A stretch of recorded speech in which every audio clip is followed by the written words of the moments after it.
महर में मां शारदा देवी मंदिर से जुड़ा अस्त्र पूजा प्रकरण अब प्रशासनिक जवाबदेही पर गंभीर सवाल खड़े कर रहा है। समाज सेवी आनंद कुमार श्रीवास्तव ने इस पूरे मामले में प्रशासन की भूमिका पर प्रश्न चिन्ह लगाया है। उनका कहना है कि घटना का सारा दोष केवल पुजारी पर बढ़ देना न केवल न्यायपूर्ण है, बल्कि जिम्मेदार अधिकारियों की जवाबदेही से बचने का प्रयास भी प्रतीत होता है।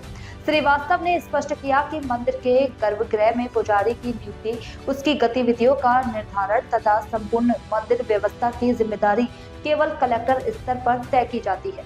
यदि प्रशासन ने अपनी जिम्मेदारियों का विधिवत पालन किया होता तो ऐसी स्थिति उत्पन्न नहीं होती। सबसे अहम सवाल यह भी है कि जब मंदिर परिसर में अस्त्र शस्त्र पूर्णतः प्रतिबंधित थे तो उन्हें प्रवेश द्वार या रोपवे परिसर में ही जब्त क्यों नहीं किया गया। अब तक रोपवे संचालक को नोटिस तक जारी न होना भी प्रशासन की कार्यप्रणाली पर संदेह उत्पन्न करता है। यह मामला केवल आस्था का नहीं, बल्कि कानून के समान अनुपालन और पारदर्शी प्रशासन का भी है। अब देखना होगा कि निष्पक्ष जांच और ठोस कार्यवाही कब तक सुनिश्चित होती है। वकील साहब हैं आप। मंदिर समिति का एक मामला चल रहा है, सुर्खियों में, सोशल मीडिया में है, अखबारों में चल रहा है। शस्त्र पूजा है क्या मामला? और कई प्रकरण आपके जो है मंदिर समिति के हाई कोर्ट में चल रहे हैं। है क्या नियम के दायरे में, क्या है कि नहीं है, क्या कैसे, क्या जानकारी प्रदान करेंगे कुछ? क्या किसके दायरे में आता है, कौन सा अधिकारी देखते हैं पूरी मंदिर समिति को, क्या व्यवस्था होनी चाहिए, क्या व्यवस्था नहीं होनी चाहिए, ये जानकारी क्या दे पाएंगे आप?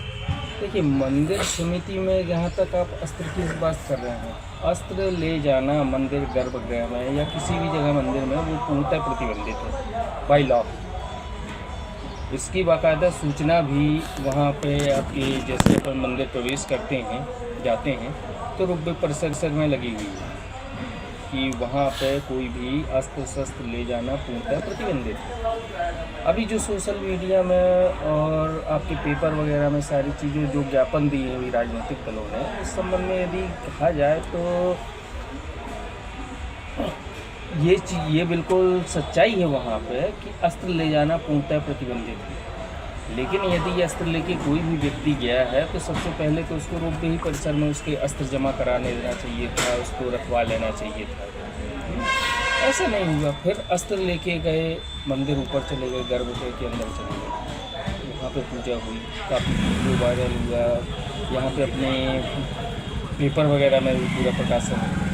तो देखिए, मंदिर की जो व्यवस्था है, अंदर गर्भगृह की व्यवस्था है, उसके संबंध में पूर्णतः जवाबदारी कलेक्टर की कि वहाँ पे कौन बैठेगा, कौन रहेगा, कौन पुजारी रहेगा और क्या क्या चीज़ करेगा वो, ये सारी चीज़ की बाई लॉ जो भी गाइडलाइन है कलेक्टर को निर्धारित करना। यदि इस टाइप से हुई वहाँ पे यदि गया तो वहाँ पे पूर्णतः जवाबदारी कलेक्टर की है कि आपने स्पष्ट गाइडलाइन क्यों नहीं प्रोवाइड की। आज जो वहाँ पे मंदिर में यदि पुजारी का नाम उछाल के यदि कह रहे हैं, पुजारी बस की दोष नहीं, उसमें दोषी है, पूर्णतः दोषी है कलेक्टर कि आपने स्पष्ट गाइडलाइन क्यों नहीं कि कौन जाएगा कौन नहीं जाएगा। जब आपके मंदिर गर्भगृह में भी पूर्णतः प्रतिबंध है, प्रोटोकॉल में है, तो प्रोटोकॉल ऑफिसर रहता है अपने साथ में, वो आपको सारी चीज़ बताता है कि क्या चीज़ है क्या नहीं है।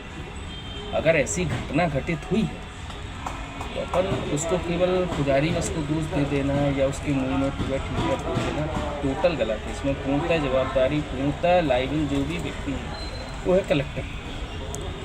अच्छा, आप ये बताइए, पुजारी जी की कोई गलती नहीं है, जो भी जाएगा पूजा कराएगा वो पूजा करेंगे। हाँ, उनका काम है पूजा कराना। अब इसमें कलेक्टर की गलती है, पूरी कलेक्टर की गलती। जब कलेक्टर मैहर की गलती है तो कलेक्टर ने अभी तक एक्शन लिया। अपनी गलती पे भी अपना कोई जान उधारेगा? हाँ, ये बताइए।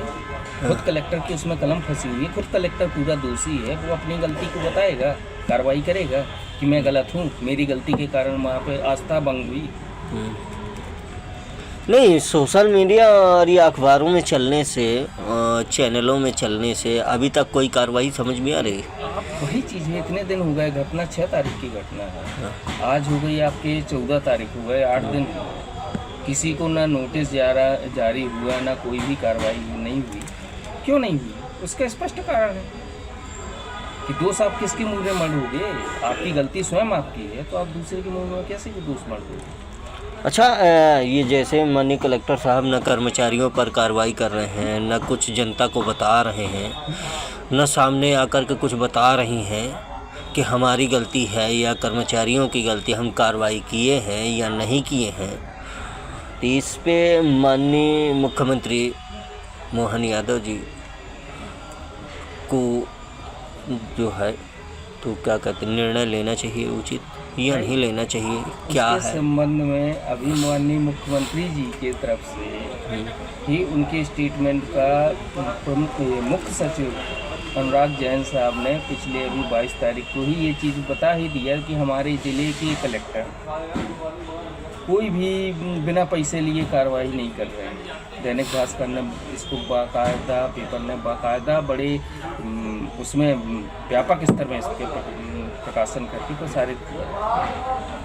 ये तो मैया से घटना से स्पष्ट प्रमाणित हो रही है। इतनी जो व्यभिचार हो रहा है, कलेक्टर यदि कार्रवाई नहीं कर रहा है, कहीं ना कहीं अपना व्यक्तिगत उसमें फ़ायदा देख रहा है, तब तो कार्रवाई नहीं होती। यदि इसमें व्यक्तिगत फायदा ना होता तो वो इसमें कार्रवाई होनी चाहिए थी। कुछ ना कुछ तो आता है इसमें आज के रिजल्ट। इतनी शिकायत हुई, इतनी सारी चीज़ हुई, हर एक मामला हाईलाइट होते हैं और इसके बाद सब मामला शून्य हो जाते हैं। तो माननीय कलेक्टर साहब के खिलाफ माननीय शिवराज सिंह वो क्या कहते, माननीय मोहन यादव जी को जो है तो निर्णय लेना चाहिए या नहीं लेना चाहिए? लेना चाहिए भाई। अपने प्रदेश में धर्मपरायण सरकार बैठी हुई है। हाँ। उसका मुख्य एजेंडा ये चीज़ है, धर्म केवल। हाँ। अगर धर्म में कोई बेधर्मी यदि कार्रवाई हो रही है तो उसको कार्रवाई करनी चाहिए। ये तो हमारी आस्था के साथ सरासर खिलवाड़। अच्छा, हम इसमें किसी को दोषी नहीं मानते। इसमें जो भी है यहाँ की प्रशासनिक व्यवस्था दोषी है। जब आपके सारे नियम स्पष्ट हैं, इसके बाद भी चूक क्यों हो रही है? यदि पुनरावृत्ति हो रही है, बार बार वही घटनाएं हो रही है, क्या कार्रवाई होना चाहिए? आप जो अधिनियम का प्रावधान है उसमें कार्रवाई हो। यहाँ तो कलेक्टर ने अधिनियम पूरा ख़त्म कर दिया है। वो जो अधिनियम की कोई बात ही नहीं रहती, जो वो आदेश कर देती वही नियम है। आप एक अधिवक्ता हैं और माननीय कलेक्टर साहब पर और कर्मचारियों पर क्या कार्रवाई सुनिश्चित किया जाना चाहिए, ये आप क्या बता पाए? देखिए, ये मामला हम इसी बिंदु पे हमारा मामला ऑलरेडी हाई कोर्ट में विचाराधीन है। हाई कोर्ट ही निर्णय करेगी कि उसमें क्या कार्रवाई किसके खिलाफ होनी है, कर्मचारियों के खिलाफ कि कलेक्टर के खिलाफ, किसके खिलाफ। हाई कोर्ट में ऑलरेडी विचाराधीन है, वो स्वयं निर्धारण करेगी इसके। इस संबंध में जब तक मतलब मध्य प्रदेश सरकार कोई एक्शन जो है तो नहीं ले रही। देखिए, मध्य प्रदेश सरकार को उनका खुद का बनाया अधिनियम, और यदि अपने ही अधिनियम को यदि वो स्वयं अपने प्रशासनिक अधिकारियों के माध्यम से